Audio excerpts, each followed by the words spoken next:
Хай манайха өглөөний дэглэм өглөөний рутин юу гэдэг вэ? Morning routine-д давтаа морил өнөөдөр хэдүүлээ. Emily in Paris-ийн гол дүрийн жүжигчин Lily Collins-ийн өглөөний дэглэм сэжсэрэд. Тэгээ Emily минь босч шууд нүрээ ингээ хүүтэн усаар угаадаг гэсэн сэрх гээд ер нь өглөө босчаа жоохон нойромлоод байдаг. Тэгээд сэрхийн тулд хүүтэн усаар угаая. Би ч гэсэн хүүтэн усаар нүрээ ингээ угаах туртай. Халуун усаар угаачаад яг тосон цэвэрлэгч хэрглэж явах үедээ бол халуун усаар угаагаад тэрнээс бол нүрээ байн хүүтэн усаар угаад тэгэнгүүт арсны өвчлөө жижиг сажиг юм чи багасах тийм болов уу гэж би бас бодоод байдаг. Үнэн үү үгүй юу сайн мэдэхгүй. За Lily Collins одоо 35 настай. Тэгээд Англи Америк гаралтай жүжигчин. Тэгээд олон танигдсан кино гэвэл The Blind Side гэдэг киногоор айгу танигдсан. Тэгээд тэрний дараа бас To the Bone гэдэг энэ киногоор танигдсан. Энэ кино амар өрөвдөлттэй. Тэгээд хэдүүл энэ киноны талаар жоохон байж байгаа ярий. Тэгээ мэдээд сүүлийн үед одоо болоод байгаа Emily in Paris гэдэг киногоор бас айгу алдартай болсон. За Lily Collins ер нь амарч байхдаа нэг нүүрэндээ будаг мудаг эсвэл үсэндээ тийм гой өвсний цэцлүүд хийх дургу гэсэн. Яг л нөгөө манай жүжигчин маань дандаа ингээл нүүр будалтай янз янзын өвсний цэцэлттэй тэг ингээд ачаалттай ажилтдаг болохоор ер нь амарж байгаа үедээ арьсаач гэсэн үсэж гэсэн амраахыг хичээдэг гэсэн. Тэгээд хэрэгэлдэг продуктууд нь айгүй цөөхөн ерөөсөө ингээл серум, жигшүүлэгч, тос тэгээд ингээд нарны тос хэрэгэлдэг. Одоо хамгийн чухал бүтээгдэхүүн гэвэл нарны тос гэсэн. Яагаад гэвэл Lily Collins Калифорниад амьдардаг. Тэгээд маш их нартай. Тийм болохоор арьсаа маш их хамгаалах ёстой гэсэн. Би бас Vogue дээр Lily Collins-ийн Beauty Secret-ийг үзсэн. Тэгээд нэг юм бас хэрэглэхгүй байлээ. Тэгээд хэрэглэж байгаа зарим продуктууд нь надад байхгүй. Хэдүүл ямар ч надад байгаа продуктоор зүгээр тэр талаар нь нүрээ арчилж үзье. За ер нь ингээд серум би болохоор сүүл үед Clarins-ийн Plant Gold гэдэг серумыг ашиглаж байгаа. Би аваагүй л надад бэлгэнд ирсэн. Гэхдээ энэ бүр амар гоё, бас амар гоё үнэртэй ингээ гоё нэг юм төгөлдөр болохоор энийг ингээ юм аргал арц үнэртэй байсан. Гэхдээ ингээ миний нүүрэнд ашиглахгүй. Тэгээ хоёр бүтцтэй юм бэлээ. Нэг нь болохоор юм тосон тэгээд ингээд крем нь ингээд тийм болохоор бас холимог арьстай надад таарад байгаа юм шиг санагдсан. За Lily Collins маань та нарын мэдж байгаагаар Lancome амбассадор. Тэгээд интервьюудын би уншаад байсан чинь Lancome Genifique гэдэг одоо серумыг айгу ярьдаг. Тэр серум надад одоо байхгүй юм л та. Гэхдээ тэр серум энд ингээ зургийг харуулъя. Энэ серум айгу сайн. Би нэг зураг авалтанд орохоос өмнө бид нарыг 2-7 хоногийн турш хэрэглүүлсэн. Ингээд арьсан дээр янз бүрийн өөрчлөлт гарах нь өөд толб сэвхийн арилгах нь эсвэл янз бүрийн харшил өгөх нь гээд 2-7 хоногийн турш бид нар хэрэглэсэн. Тэгээд намайг хэрэглэж явах хугацаанд бол амар гоё байсан. Бараг эсрэгээр миний арьсны улам гоё ингээд юм зөөлөн тэгээд юм нэмгрээд байсан юм уу янз бүрийн юм жижиг шажиг үрчлээнүүд нь ингээд багасаад байсан гэж хэлж болно. Тэгээд би бас нэг жоохон сэвтэй 100 би ингээд жоохон бороор сэвчдэг.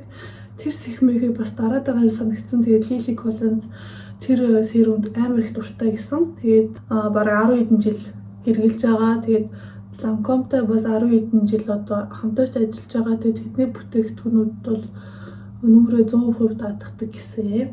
Moisturizer түрхээд би болохоор энэ бас Clarins-ийн Boost гэдэг юм одоо байгаа болохоор би одоо энийг хэрэглэж дуусахгүй болохгүй.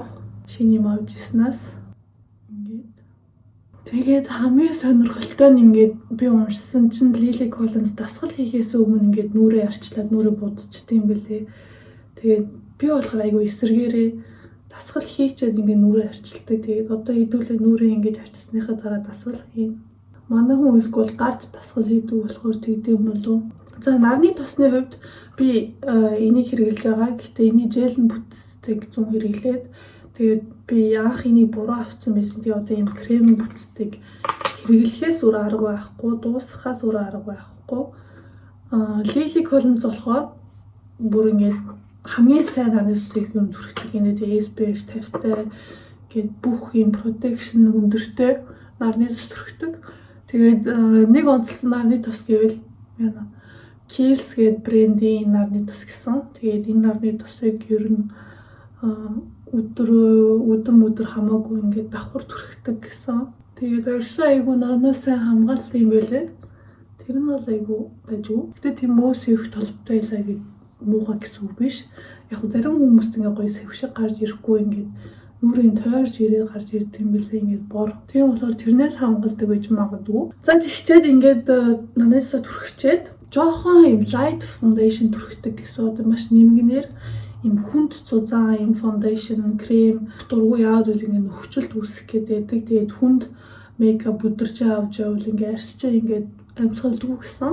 Тийм болохоор Лили айгүй хүнд мейкапаас татгалцдаг. Дээрээс нь кино зураг авалтан дээр амар их будуулдаг болохоор ер нь арьсаа айгүй амрах туртай. Тэгээ хэдүүлээ болохоор одоо дараа нь тасгал хийх юм чинь би foundation school янз бүрийн cushion түрхмээргүй байна. Жижиг сажиг нүур будалд руу оръё. Мань урууландаа айгүйх анхаардаг гэсэн. Тэгээд уруулаа байнга чийгшүүлдэг. Гарандаа маш их тос түрхдэг гэсэн. Тэгээ яад бол нүрээ бас арчилж тос түрхэж байгаатай адилхан. Гар тэгээд уруулыг бас айгүй удлах хэрэгтэй гэсэн. Багаас нь ч гэсэн имэн ингээд нүдэн дээр нь байнга ингээд гараа стод идэг гэсэн. Тэгээд тийм одоо habit, тийм дадал зуршилтай болсон гэсэн. За надад зүгээр юм L'Occitane юм ягаан өнгөтэй уруул чийгшүүлдэг баалан байна. Lily Collins өөрөө хэлэхдээ нүүд өнгөн дуртай гэсэн. Биений өнгөн дуртай гэсэн. Тэгээд гарандаа тус түрхий. Энэ болохоор амар зузаан бүтцтэй. Тэгээ би нэг дуусгах гад амар их түрхсэн данараар ийм зузаан бүтцтэй.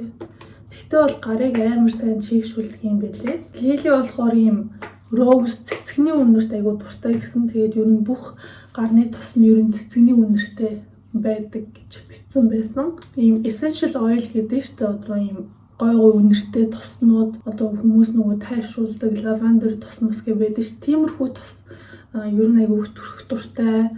Ингээд тухам дээрээ хүзүүнийхээ артал ч юм уу те гаран дээрээ айгуу түрхэх дуртай. Тэгээд толгоон болохоо өвтгөөс айгуу сэргийлдэг гэсэн. Lily Collins маш өвтгөн, маш юм өргөн хөмсгтэй. Тэгээд энэ хөмсгөндөө айгуу дуртай. Ер нь өөрийг нь тодорхойлдог зүйл нь хөмсгөн гэж ярьж байсан. Янз бүрийн тийм борлуулалтыг бүтээгдэхүүн хэрэглэх дуруу гэсэн. Өөрийгөө байгаар нь хүлээж аваад өөрийнхөө арьс ямар өнгөтэй тэрүүгээр нь л хүлээж авдаг гэх юм уу. Ингээд янз бүрийн би борломоор байна, би цагаан болмоор байна гэд өөртөө тэгж гомдлоод идэггүй, өөрийгөө голоод идэггүй гэх юм уу. Миний нөрөө өргөн хөмсөг зогтдоггүй гэхдээ хэдүүл өнөөдөр Lily Collins болж байгаа юм чинь өргөн хөмсөг төрөй заяа. Чадлаараа би өргөн хөмсөг зурлаа. Энээс өргөн бол надад зовхгүй. Сормуусаа нэг жоохон будах дуртай гэсэн. Хүнд биш ингээд жоохон будсан маягийн юм шингэн будах дуртай гэсэн. Та нар нэрээ сүүлд гарсан Emily Season гинэ. Emily in Paris-ийн season 4-ыг үзсэн үү? Тэрний сэтгэл ямар байна? Ер нь бусдаа ангиудаасаа таалагдж гин үү? Энэ анги дээр та нарт юу бодогдов? Ер нь Emily in Paris Франц хүмүүсийн дунд айгүй их шуугантар. Яагаад гэвэл сайн талаар ч ярьдаг хүмүүс байгаа, муу талаар нь ч ярьдаг хүмүүс байгаа. Зарим хүмүүс ингээд хитрхи Франц хэм маягийн ингээд романтизed fiction ерөөсөө байдаггүй зүйлийг байлгаад байна гэдэг юм билээ. Амар тийм стереотип. Одоо гадны хүмүүс л Парис амьдрахыг тэгэж харуулдаг. Тэрнээс бол яг Парист амьдрдаг хүмүүс нь бол ийм байдаггүй гэж шүүмжлээл. Зарим нь болохоор эн чинь мэдээжтэй кино. Тэгээд кинодоо бүр Америк сери ахгүй юм чинь. Эн чинь ерөөсөө Франц сери биш. Америк сери, Америк найруулагчтай байх гэж би бодож байна. Тийм болохоор ийм Америкийн сериудаар гардаг ийм exaggerate хэтрүүлсэн зүйлүүдийг бол оруулах нь ойлгомжтой. Тийм болохоор зарим хүмүүс Emily in Paris-ыг үзэх дургу гэсэн. Гэтэ дургу мөртлөө бүгдээрээ л бүх season үзсэн байдаг үсттэй. Айгуу сонирхолтой. За одоо энэ season-ээр юу болох чинь, Emily яах чинь, юу харуулж хүмүүсийн дургу хүрэх чинь гэж үздэг юм ааш. Би болохоор зүгээр л ингээд үйл явдал нь Парист болоод байгаа болохоор айгуу юм дотн санагддаг. Тэгээд айгуу үзэх дуртай. Тэрнээс бол Эмилигийн өмсч байгаа хувцас, Эмилигийн одоо өдөр тутмын амьдрал бол надтай юусоор санагддаггүй. Өмсч байгаа хувцсыг ингээ зарим хүмүүс гайхаад байдаг. Яг ингээ Парис эмэгтэйчүүд ингэж хуцалт юм уу? Парист очихоор ийм хүмүүс байдаг юм уу гэдэг no. Мэдээж тийм энэ кино, сери, Америк тал байгаа. Тийм болохоор юм хэтрүүлсэн загварын юмнууд гарч ирж байгаа. Зүгээр ингээ энгийн хувцлаад байвал хинч үзэхгүй заяа. Тэр чинь нэг талаараа маркетинг байхгүй юу? Ингээд янз бүрийн өнгийн хувцас, янз бүрийн юм детайлтай юм өмсгөө тэр киног үзсний дараа хүмүүс хувцсан дээр нь шүүмж өгөөд тэр одоо киног нэг ёсны ингээ рекламдаад байгаа байхгүй. Тэмүүд хүмүүс ийм хувцтай ямар кино идэл үзье хизээж Парис үгүй ингэж хувцалдгүй ингээл одоо нэг Парис аваад үзүүлчихэж байгаа байхгүй. Тийм болохоор тэр тал дээр айгүй сайн ажилтдаг юм шиг санагдсан. Тэгээ хүмүүс албаар ингээд нөгөө нэг хувцсыг ярих тусам ингээд бус сизон дээр албаар ингээд хувцнуудыг ингээд зөвөн болгоод идэв юм санагд. Зарим хувцнууд айгүй гоё, зарим хувцнууд айгүй ингийн гоё, шик. Заримуд нь бол өстө нэр ингээл юу өвсцээ бэ гэмээр харагддаг. Та нар хэрэг үнэхээр French woman яаж хувцалтай ингэж жоохон юм төсөөлөл авмаар байвал за ер нь энэ киноноос юм төсөөлөл авах хэрэггүй заяа. Гэхдээ 40 стэйж насных нь яаж хувцалтай юм бол гэж бодож байвал та нар энэ киноны Sylvie гэдэг энэ дүрийг сайн хараарай. Энэ их зөв айгу typical тийм French woman айгу гоё юм маягтай, дончтой. Тэгээд өмсөж байгаа хувцнууд нь ч гэсэн ер нь таарж байгаа. Гэхдээ зарим үед бас ингэ дөрвөлдсөн байдаг. Гэхдээ айгу гоё ихч. Би энэ дүрд айгу дуртай. За үсний тал дээр Lily ер нь үс мүсээ боогоо шүлжээд байх дургу. Үс нь айгу гоё хөвсгөр өтгөө үстэй юм байлээ өөрөө. Тийм болохоор үсээ ингээд өөрөөр нь байх айгу дуртай гэсэн. Зүгээр ингээд сэлгээл дуртай бүтээгдэхүүн нь юу вэ гэсэн чинь Kerastase гэдэг энэ шампунь байсан. Тэгээ энэ шампуныг айгу удаан хэрэглэж байгаа айгу дуртай гэсэн. Бас энэ шампуныг айгу сайн хийж сонсч ирсэн. Би нэг удаа авч ирсэн. Гэхдээ би бурууг нь авсан юм шиг лээ ингээд амар хагдуулаад байсан. Тэгээ надад ерөөс таараагүй. Тийм болохоор бас нэг өөрийг аавна гэж бодож байгаа. Тэгээ та нарын энэ шампуныг хэрэглэж үзсэн бол ямар байсан бэ? Хэлээрээ. Хэрвээ ингээд үсэн тослогдсон ч юм уу те тасгал хийгээд жоохон тийм байх юм бол ийм хуурай шампунь хэрэглэдэг гэсэн. Тэгээ хуурай шампуньыг хэрэглээл цацаал тэрийгээ жоохон ингээд хэдэн секунд байлгаж чагаад ингээд альчуураар арчаад тэгээ ингээд үсээ самдахаар үсний чинь ийм тослог юмнууд нь харагддаг. Тийм хаг хэрэглэдэг гэсэн шүү. Тэгээд үсээ байнга угаажснаас хаяад ийм хуурай шампунь хэрэглэчихэд айгүй амар байдаг шүү. За та нар харж байгаачлан манад амар харанхуй байна. Өвөл ирж ийн, өвөл асуу. Тэгээд өвөл ирэхээр яад ингэж бодож байгаа бах. Шивэдэд амар уйтгартай болдог. Ингээд өдрийн 3 цагт харанхуй болчтой гэж бод. Юу н харанхуй болцсон байвал яах вэ? Ер нь Швед, Скандинавиагийн орнууд өвөл ер нь нар үздэг. Тэгээд тэрүүгээрээ престдэг орнуудын нэгт захисдаг гэсэн. Тэгээд өвлийн амралтаар энэ Швед хүмүүс, Норвеги хүмүүс бүгдээрээ ингээд зарим нь бол цаны базар явна. Зарим нь ингээд нартай газар руу явдаг гэсэн. Витамин D-г авах гээд. Надад бол эхний жил аягүй гоё байсан. Ингээд гоё цастай, тэг өдөр болгон цастай, цав цагаан. Тэгэхэд ер нь амьдраад ирсэн чинь за одоо яаж өвлийг давна гэж боддөг юм байна. Тэгээд хэдүүлээ энэ өвлийг цуг давъя. 3 цагт харанхуй болонгод ингээд унтах уу яах уу, өдөр дуусчихна уу? Яасан юм бол гэдэг айгу сонир бодд юм байлээ. За Lily Collins байна. Өглөөний цайндаа юу иддэг вэ гэсэн чинь хамгийн түрүүнд лимонтой ус уудаг гинэ. Дотроо цэвэрлэхийн тулд лимонтой ус уучаад тэгээд овёс чанж иддэг. Тэгээд овёсны дотор янз бүрийн жимс хийгээл болоо гэсэн. Та нар ингээ үлэн дээр лимонтой ус уудаг уу? Би ихтэй яг үлэн дээрээ жуугаагүй л дээ сая нэг стакан ус ууцсан. Одоо хэдүүлээ овёсоо ий. Би уул нэм гоё чабүринг бэлдсэн байсан. Өглөөний цанд энийг иддэг юм. Тэгэхээр хэдүүлээ эний дараа өөр өглөө идцэх. Тэгээ надад сүү байхгүй болохоор хэдүүлээ зөвөр усыгээ тэгээд пэйж нээч.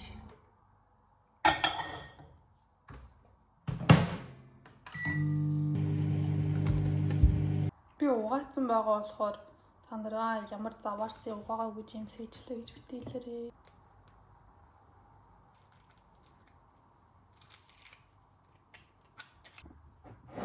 За өглөөний цай бэлэн хэдүүлээ амсч үзье. Тэ би гайгүй ч юм уу? Аргүй ах юм баг гэсэн ч бас гоё юм. Та нарт оёосоо устай иддэг үү эсвэл сүйтэй иддэг үү? Вау. Ийм нэрс бүрэн зүүн жоохон гашуун душтай юм часийсан. Тэгээд ийм passion fruit энийг хийсэн чи бүр ингэж гоё кислгаатай амар гоё амт үжээн. Тэгээд бас жоохон зүгийн бол хийсэн болохоор гоё чихлэг амт амтгдчихээн. Гоё юм байна. За хоол өглөөний цай гэснээс би сая та нарт To the Bone гэдэг киног хайлт ирсэн шүү дээ. Тэгээд тэрний талаар ярих гэж бодлоо. Яг тэгвэл Lily Collins байна бас тэр киногоор аягүй алдартай болсон. Яг тэгвэл тэр кинонд тоглохын тулд бараг өөрийн жингээсээ 10 хэд хэлээ лөө. Тоог нь бол би мэдэхгүй. Гэхдээ амар их ч насах шаардлагатай байсан гэсэн. Хэрвээ та нар киног үзсэн бол манай жүжигчний баг юм ясна харагддаг. Тэгээд ингээд хасан ингээд дотгошоогоор ингээд хооц ингээд ерөөл бус хүний биетэй байх шаардлагатай байсан гэсэн тэр дүрд орохын тулд үзсэн хүмүүс мэдж байгаа. Гэхдээ үзээгүй хүмүүс баг зэрэг тайлбарлавал одоо киноны гол дүрд Эллен гэдэг охин байдаг. Тэгээд тэр охин ингээд идэх ямар сонирхолгүй идэх зуршил нь байхгүй ч юм уу эсвэл харгалахаас айдаг ч юм уу тийм охин байгаа. Тэгээд эцэг их нь аягүй санаа зовдөг. Тэгээд энийг эмчлэхийн тулд ингээ янз бүрийн эмчилгээ, сэтгэл зүйч тиймэрхүү газрууд хандаад кино маань ингээд явдаг байгаа. Тэгээд судлаад үзсэн чинь энийг анорексия нервоса гэдэг өвчин гэхүү эсвэл тийм юу гэж нэрлэх юм болоо. Өвчин гэж арай хэлэхгүй байх цаа. Гэхдээ тийм хоол идэх сонирхолгүй хүмүүсийг хэлдэг юм байна. Эсвэл эсвэргээрээ бүр ингээ хоолны юм дуршилттай тэрийг ингээ зогсоож чаддгүй ингээ байнга идээд байдаг юм байна. Эсвэл хоол идчихэд ингээ өөрийгөө үзий ядах ч юм уу ингээд би эндээ санаа зовч юм ингээд би одоо таргалчлаа ингээд хүмүүс одоо муухаар ингээд тэгээд энэ нь яаж үүсдэг вэ гэхлээр генетик байж магадгүй. Тэг ингээ ээж аав нь тийм дисордертэй байсан. Эсвэл ийм амьдарч байгаа нийгмээс шалтгаалдаг гэнэ. Одоо жишээлбэл beauty standards гэдэг нь шүү дээ. Одоо эмэгтэй хүн ямар биетэй байх хэвээр, эмэгтэй хүн ямар сарайтай байх хэвээр тийм стандартуудыг гаргаж ирээд тэгээд зарим хүмүүс ингээд тэрэндээ стресстэй, тэрэндээ өөрийгөө голоод, тэрэндээ өөрийгөө багтдаг юм байна гэж бодоод сэтгэлийн дарамт авдаг гинэ. Тэгээд тиймэрхүү маягаар хүмүүс тийм дисордертэй болчдөг. Эсвэл нэг дотор ходоодны систем нь тэр нь ингээд хоол боловсруулж чаддгүй юм эмзэг ходоодтай тэгээд хоол боловсруулж чадахгүй. Тэгээд тэрнээсээс айгаад нэг хоол идээд идэв ч юм уу. Тэгээд энэ хүмүүс одоо энэ хоолн дээр амар их ач холбогдол өгсөний үр дүнд юу тохиолддог вэ гингүүд сэтгэл зүйд маш их хөрөл учруулдаг. Тиймэрхүү ингээд баах ингээд өвчин ингээд үүсээд тэнгүүд тийм шат руу орсон тохиолдолд хүмүүсийг эмчлэх айгүй хэцүү байдаг гин. Айгүй юм удаан процесстэй, удаан үе шаттай эмчилгээ явагддаг. Тэгээд энийг яаж эмчлэх вэ гэхээр мэдээж одоо эмнэлэг, хоол зүйч, сэтгэл зүйчтэй ингээд янз бүрийн эмээр ингэж эмчилдэг гинэ. Тэгээд хувь хүнээс нь шалтгаалдаг ингээд хувь хүн л хичээж ийж ингээд эмчлэгддэг гэх юм уу. Тэгээд хэрвээ та нар тэр кинон дээр харсан бол манай тэр гол дүрийн охин Эллен яг тийм болсон байдаг. Тэгээ ингээд жоохон мэдчихэл ингээд жингээ очиж үзээд байдаг. Би нэмсэн байна уу, яасан байна уу. Тэгэл нэг хідэн грамаар ингээд нэмчүүл ингээд стресстэй л нөгөө идчихсэн нэг хоёр одоо брокколинаас талыг хасах ч юм уу тиймэрхүү одоо үйлдэл гаргаад байдаг гинэ. Өөрөө мэдэхгүй. Одоо нийгэмд ингээд сошиал медиа ингээд бүх насны хүмүүс байгаа, жоохон охтууд ч гэсэн байгаа, жоохон баднар ч гэсэн байгаа ингээд гой охид эмэгтэйчүүд одоо инфлюенсеруудыг хараад ямар гоё биетэй, ямар гоё булчинтай би юм болох юмсаа би одоо идэхгүй байх хэвээр би орой 6-аас хойш идэхгүй, өдөр 3-аас хойш идэхгүй ч юм уу, би шоколад идэхгүй ч юм уу. Өөрсдөө айгүй хориод байдаг. Жишээ нь хөвчлэн Америкт энэ айгүй их илбэг байдаг. Тэгээд энэ киног болохоор нэг босын худлаас хэдүүлсэн юм байлээ. Баахан ном байдаг. Тэгээд тэр номнуудаас ингээд сэтгэвлээд энэ кино хийгдсэн юм байлээ. Тэгээ ер нь бол тухайн жүжигчин маань ч гэсэн өөрөө тийм залуу охтууд аюу үлгэр жишээ болох дуртай гэсэн. Лили Коллинз та нарын харж байгаараа ийм туранхаагүй хүн ч гэсэн хувь хүн тийм гинэ. Энийгээ өөрөө яаж ч ингэж өөрчилж чадахгүй, таргалыг яаж таргалж чаддгүй. Яг л энэ хэвэн жинтэй байдаг. Тэгээд энэний талаар манай жүжигчин маань 2017 онд ном гаргаж ирсэн байна. Unfiltered гэдэг. Тэгээд тэр нь болохоор ингээд өөрөөсөө одоо дүү өсвөр насны ер нь бүх охтуудад зориулаад өөртөө ихтэй байх ингээд өөрийгөө голохгүй байх одоо үеийн юм нийгэмд байж байгаа юм body image юу гэдэг бүх асуудлыг ингээд тэрэн дотор битсэн байдаг. Тэгээд хүн болгон ингээл зовлонтой, жаргалтай хэцүү үедийг туулж давдаг. Тэгээд өөрийнх нь амьдрал ч гэсэн юу болж исэн талаар тэрэнд битсэн байд юм байлээ. Зарим хүмүүс тэгдэж штэ. Би ингээ хоол идэх айгу сонирхолтой эсвэл би ингээ амар хоол идээд байна яаж байгаа юм бол гэл янз янзаар шалтгаалдаг гэж хэлсэн штэ. Тэр дунд бас ийм нөлөөлдөг гэж байна. Одоо янз бүрийн им уудаг. Жишээ нь эмэгтэйчүүдийн жирэмснээс хамгаалах юм байдаг штэ. Тэр нь болохоор эмэгтэй хүмүүс төр янз янз байд юм байлээ. Зарим нь болохоор идэх зуршлын айгу их хэсэгдэг.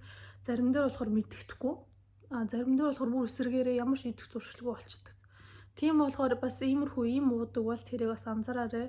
Би тийм им уудаг. Тэгээ би болохоор өмнөх им дээр би бол бүр ингээд амар иддэг гэсэн ингээ бүр ингээ идмээр санагдаад ингээл би нэг чихэрлэг юм идэх дургуйч гэсэн ингээл чихэрлэг юм амар идмээр санагдаад иддэг байсан. Тэгээд амар хичээн нэмжсэн. Тэгээ одоо энэ имэн дээр болохоор би гайгүй байгаа, нэг мэддэхгүй байгаа. Тэгэхээр энэ ийм надад айгүй тохироод байна гэж би бодож байгаа. Тэгээд бас хэрвээ одоохондоо унших ном олдохгүй байгаа, гадаад хэл дээр, англи хэл дээр ном уншмаар байвал магадгүй Лили Коллинсийн энэ номыг бас уншаарай. Айгүй сонирхолтой санагдсан надад. Би Лили Коллинсийн ийм ном гаргаж байгааг өстө мэдээгүй. Тэгээд дотор нь айгүй зөвхөн өсвөр насны гэлтгүй ингээ бүх эмэгтэйчүүд зориулсантай одоо эмэгтэйчүүдийн санаа зовдөг тийм relationship, янз бүрийн хосын харилцаа, найзуудын харилцаа бүх одоо тийм эмэгтэйчүүдийн санаа зовны асуудлыг ярьсан гэсэн. Тэгээд надад энэ жүжигч айгүй сонирхолтой санагдлаа. За тэгээд цай уучаа яадаг вэ гэхлээр манай хүн спортондоо явдаг. Тэгээ сүүлийн хэдэн жилүүдэд Body by Simon гэдэг тренертэй хичээлдэг болсон гэсэн. Тэгээд манай Лили мэн юугаар хичээлдэг вэ гэвэл isometric буюу Пилатес, йога энтертэй ерөөсөө адилхан биш. Тэр ямар дасгал вэ гэж би YouTube дээр хайгаад үзсэн чинь одоо хүний булчинг илүү ажиллуулахаас илүү одоо булчин томруулаад, нарийсгаад янз бүрийн фитнес дасгалууд байгаа шүү дээ. Тэрнээс илүү одоо хүч чадал дээр анхаардаг дасгал гинэ. Одоо жишээлбэл илүү бие даах ч юм уу те ингээд сул дорой биетэй байснаас бие даах тийм дасгалууд байдаг гинэ. Янз бүрийн ийм бэртэлд орсон хүмүүст айгүй хэрэгтэй дасгалууд гэсэн. Эсвэл гэмтэл байдлаас сэргийлэх тийм хөнгөн дасгалууд юм байна. Тэгээ бас кардио манай хүмүүс маш их хийдэг. Тэгээ ер нь энэ хоёр дасгалыг ээжлээд айгүй хийдэг байгаа гэж байна. Дасгалд явахаас өмнө манай хүн кофе шоп зогсоод цай уудаг гэсэн. Яагаад гэвэл кофе уухаа болоод бараг 10 жил болж ийн гэсэн. Тэгээд кофе ер нь биед айгүй муу гэдгийг ойлгоод кофе болсон гинлээ. Ногоон цай хэдүүлээ бас гоё цайгаа уугаа юм ярил л та тий. Одоо Эмили Парис тоглох дүрээ авахтаа бас энэ тоглох дүрийнхээ талаар уншихтаа өөрт нь айгүй юм сонирхолтой санагдсан гинэ. Яг тэгвэл манай хүн амьдрал дээр болохоор бас Instagram айгүй их идэвхтэй ашигладаг. Ер нь Instagram дээр найзуудыгаа одоо хаана юу болж ийн, юу хийж ийн тий.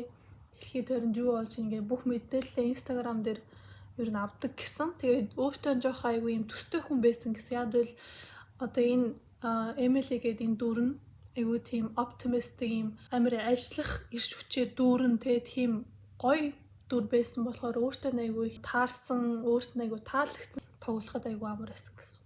Тэр кино үзэхээр ягаад ч юм ингээд надад бол гоё санагддаг ингээд ганц би юм хтэй те ингээд уур ус дээрэл загварын салбарт те бүр загварын оронд нэрээ загварын салбарт ажиллаад тэгэл гоё хүмүүстэй танилцаал тэгэл нөө кино гардаг шиг гоё драма болол те яг кино л та.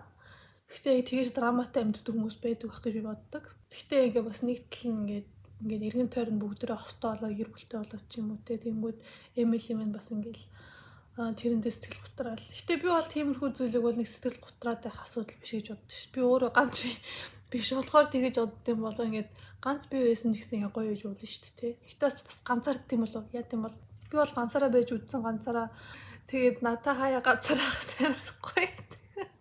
Тоглолтор үдчихвэл sorry.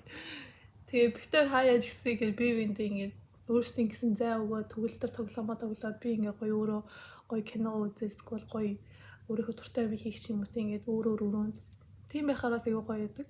Юу ч ярьч үзэгээс цагаа угаад тэр дасгалыг хийж үзье. Тэгээ хэдүүлээ тэгээд YouTube дээр зүгээр хайгаад болъё. Би энэ дасгалыг хий гэж бодлоо.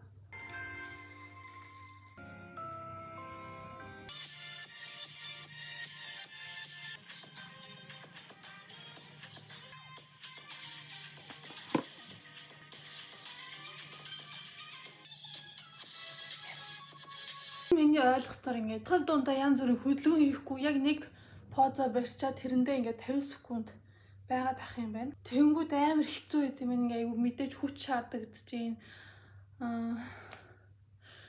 Бас ч болохгүй мэ шүү нэг. За хэдүүлээ бичлэгийг хүрээ дуусгая. Би энэ зургийнхын постэр шиг ингэж хувцлах гэж үзлээ. Тэгээд өсөө хойноо ингээ бооцсон. Тэгээд энэ шиг гоё янзлж чадахгүй болгоо зүгээр боочлоо. Тэгээд таалагдсан байх гэж найдаж байна. Дараачуудаа хэнийг хийлгүүлмээр вэ? Комент хэсгээр бичээрэй. Тэгээ үзсэн баярлалаа. Баяртай.